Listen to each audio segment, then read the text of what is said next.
Sis Tell. Sis Tell. A whole lot of talk about a whole lot of nothing. Sis Tell. Amanda to stand up and Alison's on TV. When they hop on the phone, yeah, you know it's the place you wanna be. Sis Tell.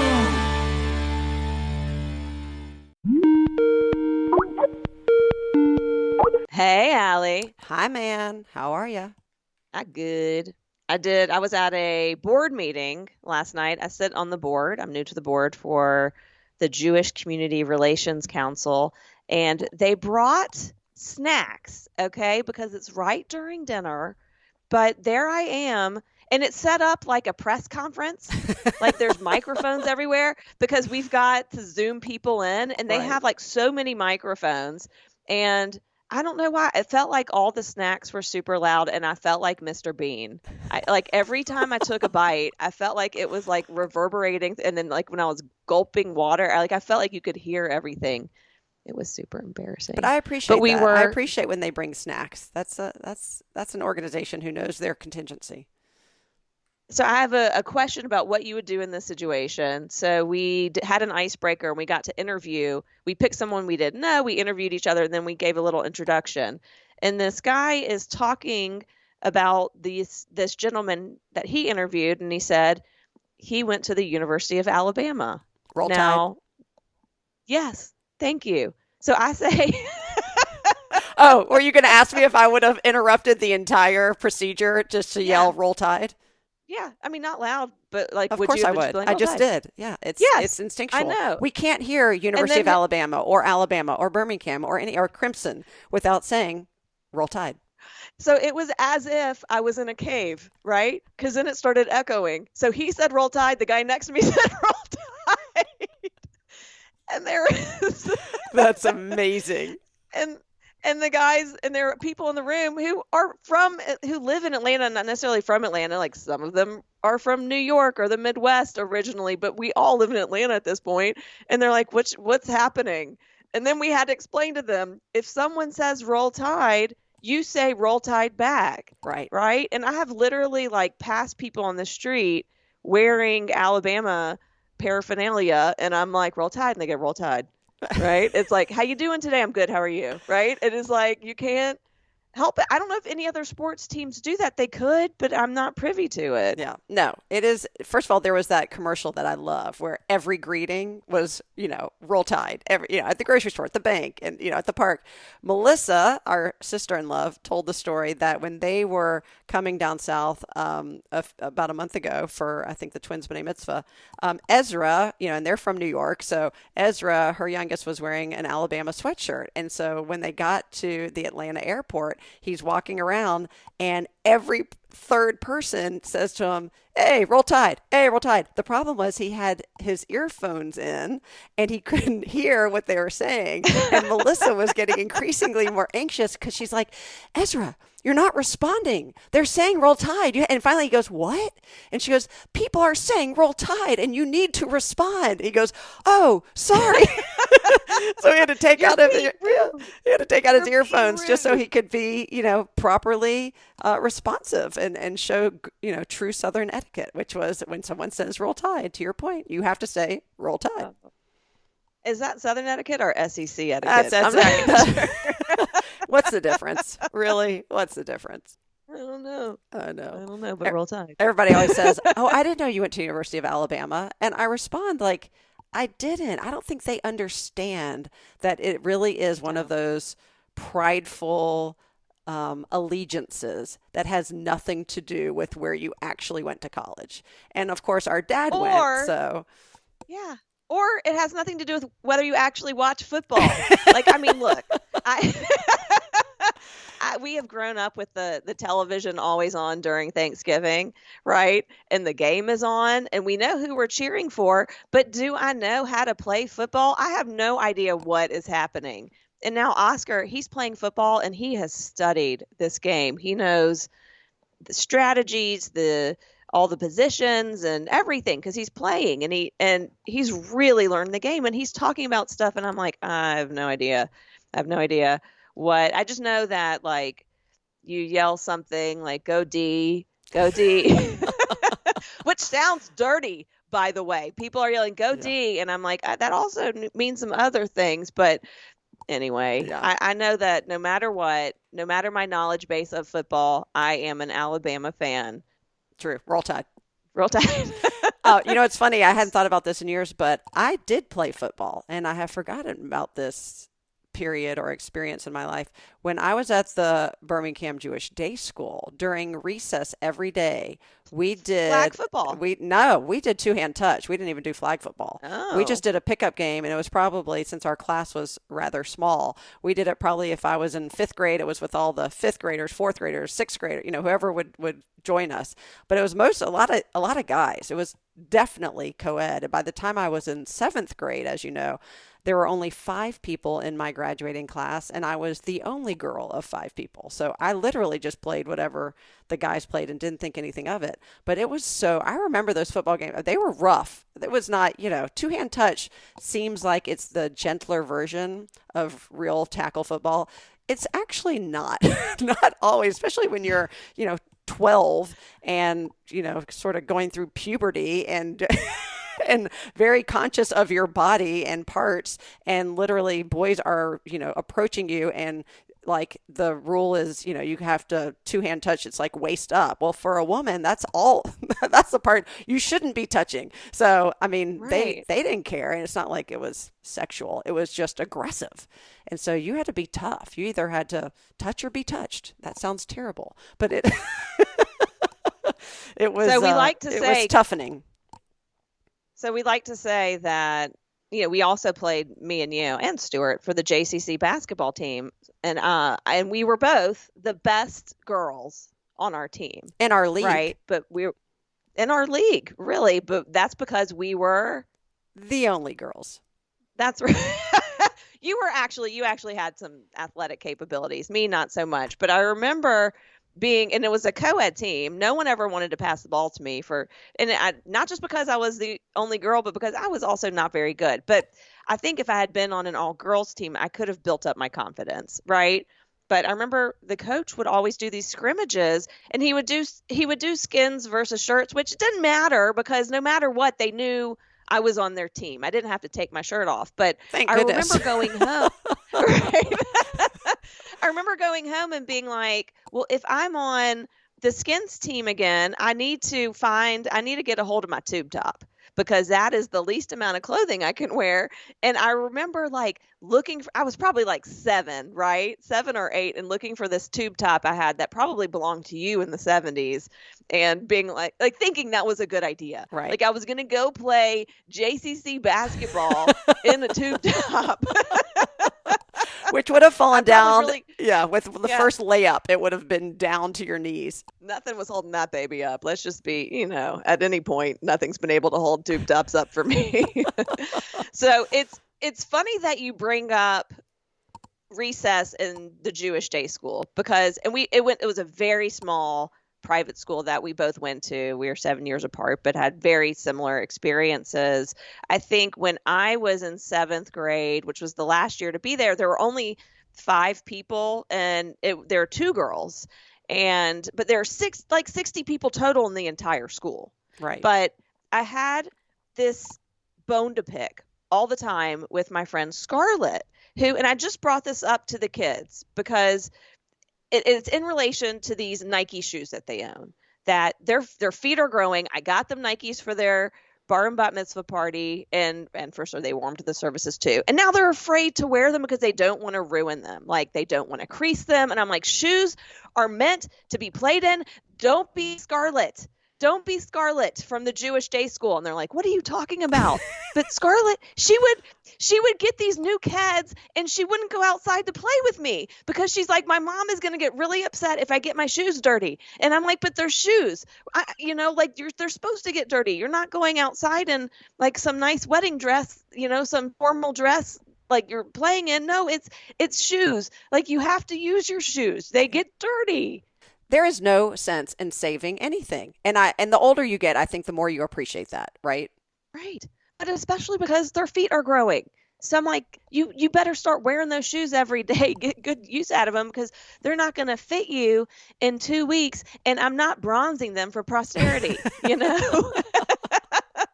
No, and the Like, other what are we gonna day, do? They're just going to be paperweights. right. The other day I was out and a friend of mine, I was wearing these earrings that I hadn't even thought about for years that Alan gave me. And they're nicer earrings. I'll say I usually wear, I like play earrings, right? Like the fun hoops and dangly gold and, maybe, mommy buys me, and I'm sure you, the giant hoops from Walmart for $2. Like those are some of my favorite earrings. But these happen to be some nicer jeweled earrings. And she's like, "Oh my gosh, I love those earrings. Are they new?"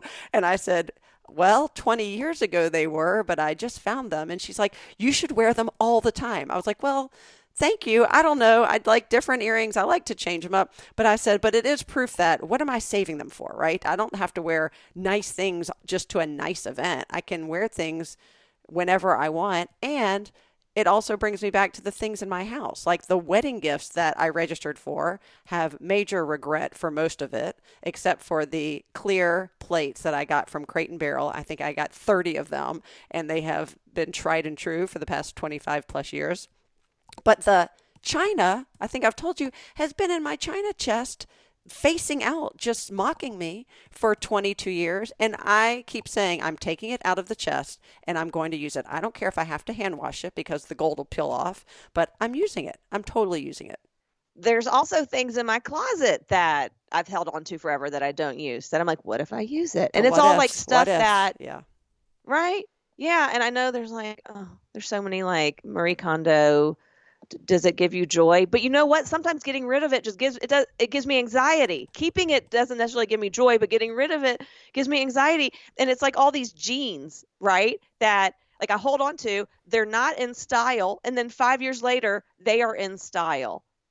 So I don't even know. I don't even know what to do with that. Yeah. Ruby now is like, "Mom, you need to wear these jeans. They're so 2000. Right? She's like, "Oh, look at my outfit. It's so 2000." And I'm like, I don't even know what that means. Like if you like if you could say, "I will give you $1 million, Amanda, if you put together an outfit from the 2000s," I'd be like, I have no idea what you're talking about. Like, is that such a distinct fashion decade that we, I mean, like the 90s? Yeah, 80s, 70s, 60s. Even like generically, I can tell you stuff like in now, I don't even know because everything's like, as mommy says, fashion is cyclical. But like the 2000s, I don't even know what that means. I don't know.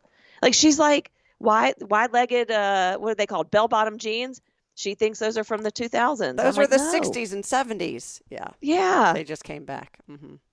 And by the way, I have those So- wide-legged jeans.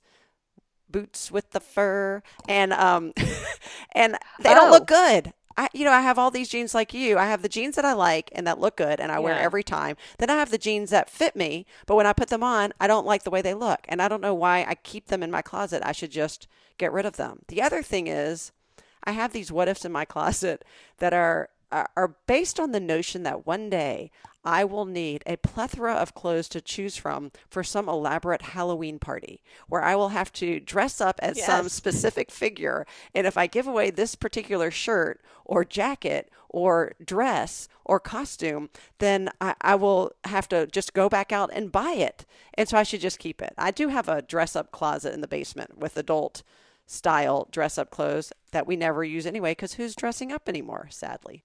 So I know you started singing Flo Rida's song "Low." Yeah. Do you know what it's about? No. Because you know, About the like one- you dance. about wearing jeans and boots with fur. It's not. It is. It is. Someone just told me this because a lot of times you'll sing songs or you'll listen to a song, but it's dirty, Allison. We can't even talk about it on the podcast. But I was like laughing hysterically because you danced to it. You did like that dance fundraiser. Yes, the Dancing Right? with the And Stars in Chattanooga. Yes. Yeah, and you danced to that song, not even knowing how dirty it was. So I still don't know, and I just- don't want to know. La Yeah, la you la don't la wanna la la know. la. I can't hear you. Don't tell me. So speaking of costumes for the holiday that's coming up the end of October, where they give out candy. at the end of October. It's coming up next week. It's not even, Oh, yeah. weeks away. It is days away. And I'm not allowed to say the word, and it's not because I think the holiday is evil. It's because every time I say it, Alison tells me I'm saying it wrong. So Well, I try to just don't say it even correctly, say and then I won't have to correct you. Okay, first of all, if I'm going up the stairs to my bedroom, there's this lengthy area that I turn down called a hallway. Okay?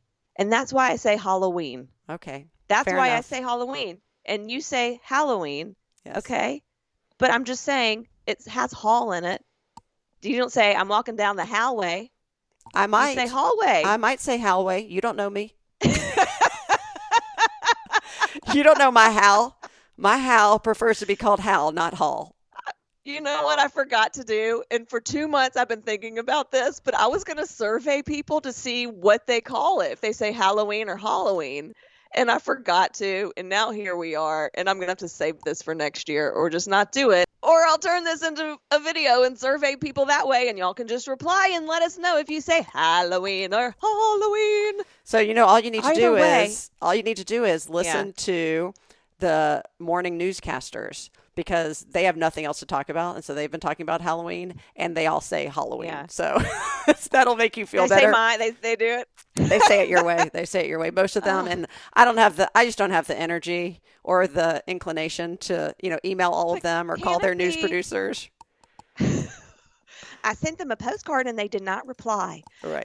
But maybe you can say it both ways. Okay? Maybe it's both, because that's how the English language works. Like, we pronounce things differently in certain regions. I would say yes, that you are possibly correct if the holiday itself weren't based on the fact that it's like All Hallows Eve, or right, like it comes from the word hallow, and no one pronounces hallow hollow, because hollow is a completely different word and meaning.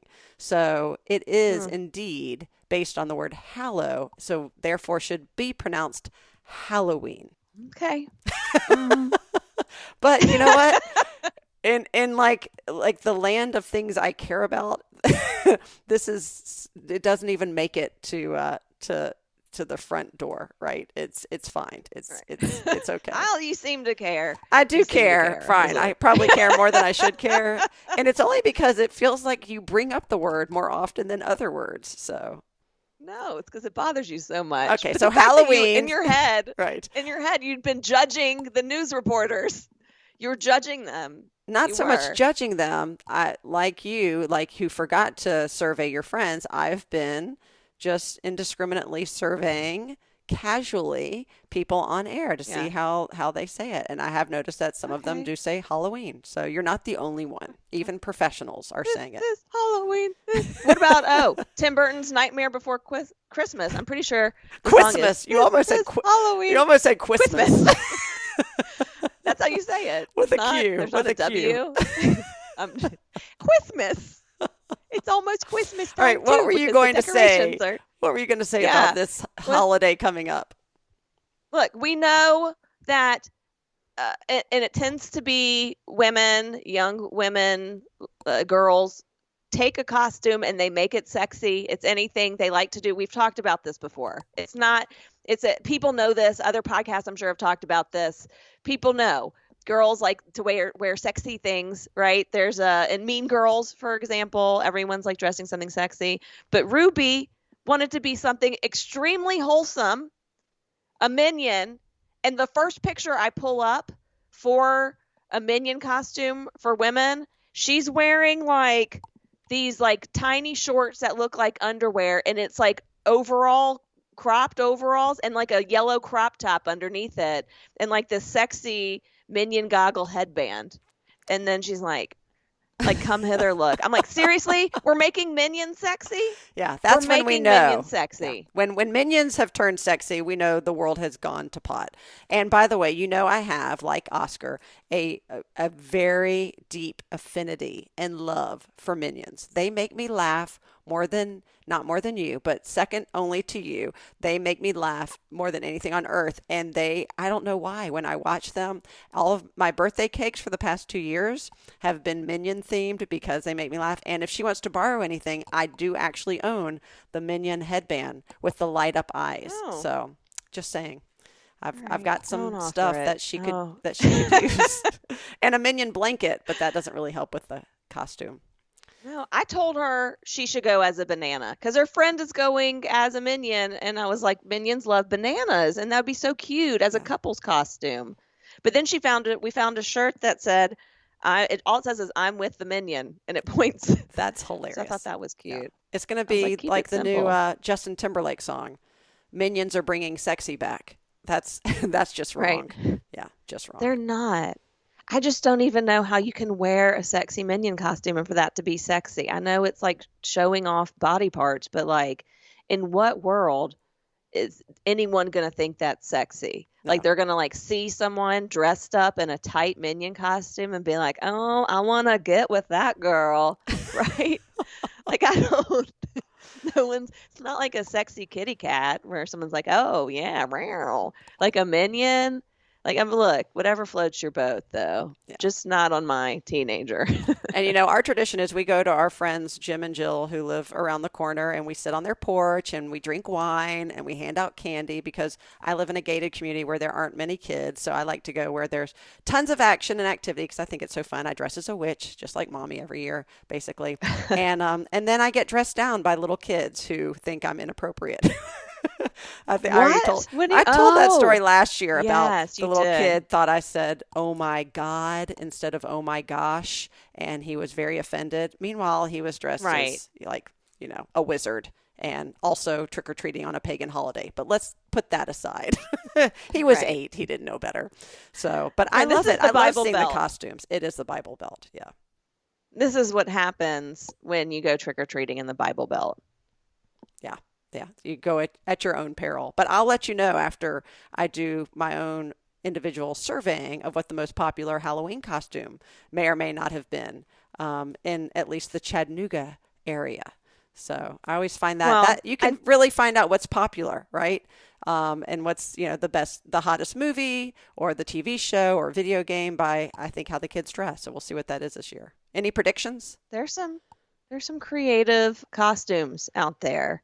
I think it'll be heavy on Marvel, and I don't know. I'm going as a sophisticated Cruella de Vil, and I'm piecemeal. I've decided to retire my Wonder Woman costume because first of all, I've worn it a ton. Second of all, my kids are getting to this age where they're all teenagers, and I'm going to go ahead and edit myself on Halloween and not wear this Wonder Woman costume because I basically look like I'm wearing a bathing suit because that's what it looks like. And that's too much for teenagers. So I'm not going to do that to them. So I've invested in a new Cruella de Vil costume. It's got color block. Half of it's white, half of it's black. It's off one shoulder. And then I bought Dalmatian heels. They're so cool. And then I got a fastener, like one of those headbands that looks like you'd wear it to like the Kentucky Derby, and it's like black and red. And then I'm spraying half my hair white, and I'm going to attempt to do my makeup like Cruella, the Emma Stone Cruella. Oh, I think So you're we'll going see to look what great. happens. I can't wait. I really don't know what I'm going to wear. I'll have to go through my costume closet or my real closet to see what might justify a costume. But I really, really wanted to surprise Alan. I didn't, so this is no spoiler. I really wanted to surprise him and get him a Ted Lasso costume. I think that would have been hysterical. Oh, that would have been amazing. But when I looked, the Ted Lasso, like the real jacket, the Richmond jacket, things like that, I guess everybody wants to go as Ted Lasso. It's like $100 or something. I'm thinking, you know what? For a one-night gag that he may not wear ever again or may not even appreciate it, I'm like, I could just get him the mustache and he could dress as Ted Lasso, not as the coach, right? Just regular Ted when he's walking around town, but it doesn't quite land the same. I really wanted the Ted Lasso jacket, but I'm too cheap. Well, Well, if you see it as an investment in something he's going to wear year to year and you have multiple parties to go to, that's one thing. But if it's a one-time thing, I don't think it's worth it. No. Right? And Aaron has had this Teletubby, this god-awful Teletubby costume that he's worn for so many years. And finally I'm like, can you not wear... Can you not be a Teletubby this year? Let's get something else. And because he recently has shaved his head, he is going as Walter White from Breaking Bad. Perfect. Did you watch Breaking Bad? No, I have no idea who Walter White is. Okay. But well, hold on. He's not the main character, right? He is the main character. Oh, he is. He was the dad from Malcolm in the Middle. Yeah. Okay. That's the main character. Okay. Yeah, but now he has a shaved head, but so he's basically wearing he's wearing like his cooking outfit, which I don't know if you know, but Walter White cooks meth. Okay. So he's wearing a yellow, that reminds me, hold on. He's wearing a yellow hazmat suit and then these like really old school, they look like chemistry professor glasses. And that's because that's what Walter White wears. But he didn't want to do there's also like a gas mask that he usually wears, but Aaron knew he wouldn't keep it on, so we didn't invest in that. But I am going to make some candy that looks like meth, and maybe that's a little off. And I shouldn't feel like that. But I thought that's wronger than the very mini sexy minion, sexy minion or Wonder Woman costume. By the way, if nobody knows who he is, if you don't watch Breaking Bad, he can also say he's one of the FBI agents in E.T. at the very end who comes in to take E.T. away, because it sounds like that's also true. a similar costume. People may just think he's a CDC employee because that's right down the street too. They're going to be like, easy. "What's happening? Is there an outbreak of something?" And he's like, "Run, monkeypox." Well, I have a few costumes on hold, right? Like capes and things like that for the boys, but I also have two different, because I couldn't decide which one, but brawny shirts. So the brawny guy, the paper towel guy. Mm. So I was looking for the costume one year. One of the boys didn't have a costume, and I had this brilliant idea. Okay, brawny, all you need is the shirt and carry around the paper towels. Well, the problem is you couldn't find the paper towels. Yes. You told this story before. Okay. But now, the follow-up to the story is I finally tracked down the paper towels. The problem is it was like in February, so nobody cared. But now I have them in the closet with all of the dress-up clothes. And at one point, we ran out of paper towels, and I don't know how Alan found them, but he's walking upstairs with them, about to rip the bag open. Right? It's only a 2-pack, of course. And I like literally almost leap on him. I'm like, not the costume. He's like, what are you talking about? I was like, this goes with the brawny shirt in the basement. You cannot open this. It ruins the entire outfit. Needless to say, no one has yet worn the shirt or carried around the paper towels. But it's an option. Option. I do have a Princess Leia outfit if you ever need it. And it's the white one. I do too. I have the same one. And the hair buns. Oh my God. Like the least flattering. Mm-hmm. I mean, I don't know what. And apparently Princess Leia was not wearing a bra. Because George Lucas said, in this world, there are no bras. Wow. There are no bras, right? When we really know the reality of what he was trying to do. What's that? Can you believe that? He's just to get her to not wear a bra and look sexy, look sexier, right? And which is like, what is she, a sexy minion? What's happening here? She is a strong, independent woman who fights with her people. Yeah. And you need to wear a bra when that happens, okay? Yeah. You need to wear a bra. Now Princess Leia's bringing sexy back. What has the world come to?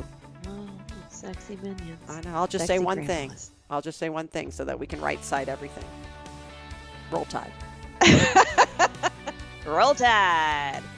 Thanks for listening to the latest Sis Tell podcast. Don't forget to share us with your friends, share us with your families, share us with your foes. As always, this has been Amanda and Alison with a whole lot of talk about a whole lot of nothing. We'll catch you next time. Roll Tide. Roll Tide. Roll Tide. Roll Tide. Roll Tide. Roll Tide, y'all. Roll Tide, Margaret. Roll Tide. Roll Tide. Get sauce. Roll Tide. Roll Tide. It's such an honor Roll Tide. Roll Tide? Yep. Y'all don't even know he was a virgin until he's 28, and now, Roll Tide. Woo! Primary and Daisy. Roll Tide. Roll Tide. Roll Tide. He will always be remembered. Roll Tide. Roll Tide.